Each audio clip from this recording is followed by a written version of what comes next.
Zimbabwe. A few days ago, there's an expose where Wicknell Chivhayo was exposed through South African banks that there were fishy transactions amounting to around 800 million, where Wicknell Chivhayo's accounts received money from the Ministry of Finance, from the government, attached and connected to the printing of ballot papers for the elections that we held a few years ago. So everybody knows, just like we said a few years ago, we said Wicknell Chivhayo has no money. This is government money. Now, what people are doing now, exposing documents and so forth, they are simply confirming what we said. We said it last year. Yes.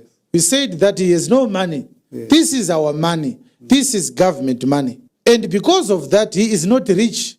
He is a thief who needs to be stopped as soon as possible, to stop the bleeding, to cauterize the wound, and save the desperate lives of ordinary citizens. The Lord is going to do something that we are not going to expect. The Lord is going to do something that we do not expect. I saw a vision. Listen to me. I saw a vision, and in that vision, somebody was walking, and there was a parcel of rain falling upon him alone. But the rain was full of hail. So he started bleeding because the hail was very dangerous. It hit upon his head hard, and it broke his head into pieces. And I started to see pieces of his brain cells falling to the ground like cotton pieces.